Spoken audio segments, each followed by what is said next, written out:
मेरे साथ फैज़ान के वालिद साहब मौजूद हैं, उनसे कुछ बात करते हैं। अस्सलाम वालेकुम।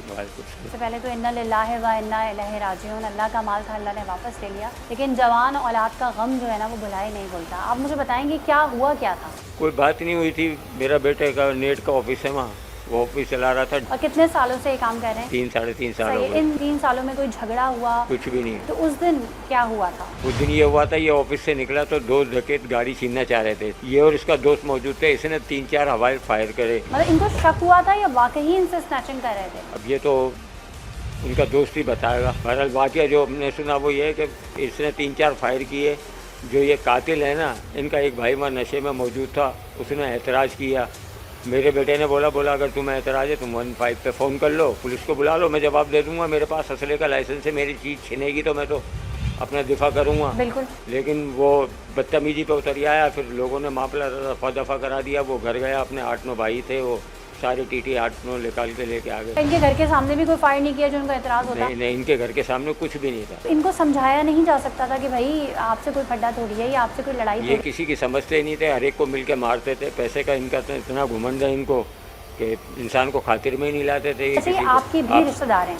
हाँ, जात बिरादरी है हमारी, दूर परे की रिश्तेदारी हो जाती जिस है। टाइम ये तमाम लड़ाई झगड़ा हो रहा था आप उस वक्त कहाँ थे? दुकान के बाहर बैठा हुआ था। आपको बताया फैज़ान ने आके कि इस तरह नहीं, इन्होंने किसी ने झगड़ा नहीं किया? बताया। मैंने बल्कि हजूम देखा ना थोड़ा, तो मैं गया तो देखा तो ये 8-9 भाई है ना, पिस्टल ले लेके खड़े हुए थे और गालियाँ दे रहे थे। मेरा बेटा दुकान के साइड में शटर है, उसके बाजू में खड़ा हुआ था।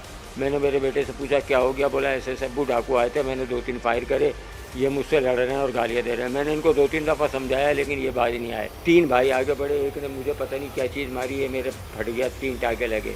और 2 भाई मेरे बेटे के बिल्कुल इंतहाई करीब गए और गोलियाँ मार दी। 2 गोली मारी, मेरा बेटा जब गिरा है तो हमने उसको अस्पताल पहुंचाया और मैं थाने गया हूँ। तो थाने से मैं जिना हॉस्पिटल गया हूँ तो मेरे को पता चला मेरा बेटा एक्सपायर हो गया। उनको कहाँ गोलियाँ लगी? एक दिल के करीब से लगी, एक फेफड़े में लगी। गोली लगने के बाद आपकी फैज़ान से कोई बात हुई? नहीं, मेरी कोई बात नहीं हुई। तो ये इतने झगड़ालू थे, पहले कभी इन्होंने इस तरीके से किया है कि इलाके में फायर किया हो, लोगों को मारा हो? आए दिन गरीब आदमी से ये लड़ते झगड़ते रहते थे, बदमाशी करते थे इलाके में। कि आप कानूनी कार्रवाई से मुतमईन हैं? ये तो बिल्कुल साफ शफाफ केस है ना, जिसमें एक शख्स अपनी जान से गया है। 6 जने हमने नॉमिनेट कराए थे। एक बंदा उसी दिन जिना हॉस्पिटल से हमने 2 पकड़वा के दिए इनको। हमारी निशानदेही पे पुलिस ने पकड़ा उनको। शाम को जब हम गए तो एक बंदा इन्होंने छोड़ दिया। और क्या वजह बताई, क्यों छोड़ा? बोले 2 1 लाए थे हम। SHO कह रहा था एक बंदा है, DSP कह रहा था एक बंदा है। जो ड्राइवर था गाड़ी का जिसके हमने हवाले किए थे उसको बुलाया तो उसने बोला 2 बंदे थे। मैंने जामा तलाशी ली, दोनों को लॉकअप किया, मेरी ड्यूटी ख़त्म हो गई, मैं घर चला गया।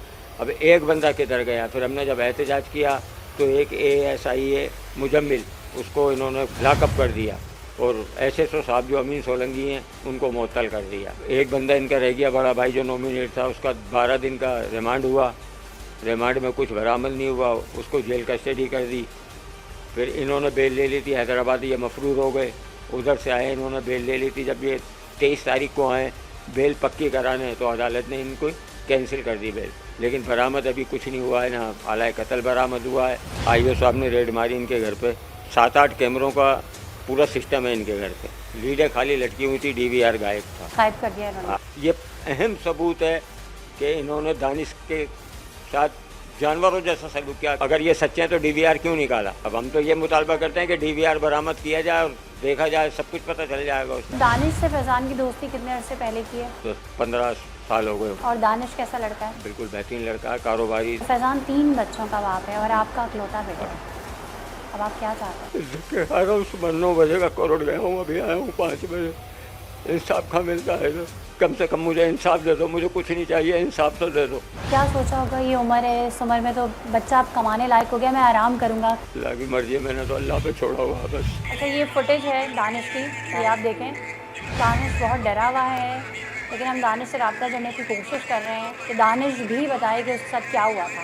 आप फैज़ान की वालिदा हैं, आप तो घर में होंगी, आपको तो पता ही नहीं होगा ये हुआ क्या है। मेरा बच्चा है तो ढोले में लेट कर आया है। मैं नहीं बात कर पा रही हूँ किसी से भी, मैं उसका याद नहीं कर पा रही। मेरा कलेजा निकल रहा है, मेरा जिगर चीर रहा है, ना हमें कोई इंसाफ मिल रहा है, कुछ भी नहीं मिल रहा है। सब पैसे खा के पूरा महकमा बिका हुआ है। इतने दिन हो गए, एक पिस्टल मेरे बेटे तक का बरामद नहीं किया, दानिश का नहीं बरामद किया, कत्ल बरामद नहीं किया। कुछ भी नहीं किया इन्होंने, कुछ भी नहीं किया इन्होंने। ये काय की पुलिस है, ये काय की हुकूमत है, मेरी समझ में कुछ भी नहीं आ रहा। हमारे साथ सिर्फ दगा हो रहा है, धोखा हो रहा है, पैसे काटा के सब बिक रहे हैं। हमारा इंसाफ कुछ भी नहीं हो रहा, कुछ भी नहीं हो रहा। मेरे बेटे का इतने दिन हो गए, कोई चीज़ भी ऐसी कोई मौजूद नहीं है कि हम ये कह सकें कि ये कुछ कर रहे हैं। कुछ भी नहीं हो रहा, कोई कुछ भी सीसीटीवी नहीं हो रहा, कोई कुछ भी सीसीटीवी नहीं हो फुटेजेस रहा। नहीं निकाली, जो इनके वेपन थे वो भी नहीं मिले अभी तक। कुछ भी नहीं, कुछ भी नहीं मिल रहा, कुछ भी नहीं मिल रहा। एक बच्चा वो मेरे फैजान की तरह है मेरे लिए गाली, उसको भी अल्लाह ताला ने जिंदगी दी है तो वो बच्चा है, वरना दोनों को कत्ल करने का इरादा था। मुझे नहीं मालूम कब से किया हुआ था इन्होंने, कब से खुंदक रखी थी, उधर लड़ने वाला था ही नहीं। इन्होंने बदमाशी दिखा रखी है। बस 4 दिन हुए, 4-5 साल इनके पास पैसा आए हुए, ये पूरे इलाके में बदमाशी दिखा रहे हैं। मेरा तो बच्चा चला गया, मैं तो कहती हूँ अल्लाह ताला किसी का भी ना जाए कि बदमाशी ऐसी रही ना, पता नहीं कितना कत्ल होंगे। ये फैज़ान के 3 बच्चे हैं, ये बड़ा बेटा है, ये उसके बाद सेकंड नंबर पे बेटी है और ये छोटा बेटा है। और ये इतने छोटे बच्चे हैं, इतने मासूम बच्चे हैं, इनको ये पता ही नहीं है कि इनके वालिद साहब कहाँ हैं और इनके साथ क्या हुआ है। इतनी छोटी उम्र में यतीमी का दुख, हर दिन का दुख है, हर लम्हे का दुख है, हर घड़ी का दुख है। जब ये मिस करेंगे अपने बाबा को, कोई चीज़ चाहिए होगी, कहीं जाना होगा, कहीं आना होगा। क्या कह रहे हो आप? बाबा ये रहे, ये अपने दादा को बाबा कहते हैं। और जो दादा जिनके अब आराम करने के दिन थे, जिन्होंने अपनी औलाद पाल पोस के जवान कर दी थी, अब उन पे इन 3 बच्चों की ज़िम्मेदारी है। फैज़ान की जो वाइफ़ हैं वो इस वक्त इद्दत में हैं और वो इस वक्त जिस गम से दो चार हैं वो हम आपको बता भी नहीं सकते। सबसे ज़्यादा फैज़ान जो है घर में दाखिल होते ही किसको सबसे पहले आवाज़ दे के बुलाते थे?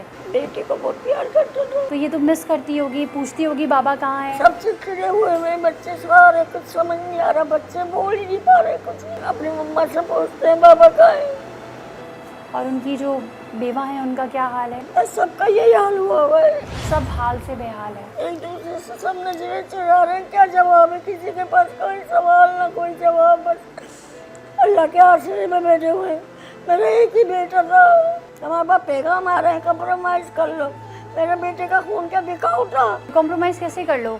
वो वापस कर दे फैज़ान को तो कॉम्प्रोमाइज़ हो जाए। तक भी कॉम्प्रोमाइज़ नहीं करूँगी, चाहे कुछ भी हो जाए। आप सुन सकते हैं वालदा का मुतालबा है कि मुझे इस्लामी कवानीन के मुताबिक सज़ा चाहिए, खून के बदले खून चाहिए। जिस तरह इस्लाम में है ना कि हाथ के बदले हाथ, आँख के बदले आँख, खून बहा नहीं चाहिए, इनको इंसाफ चाहिए।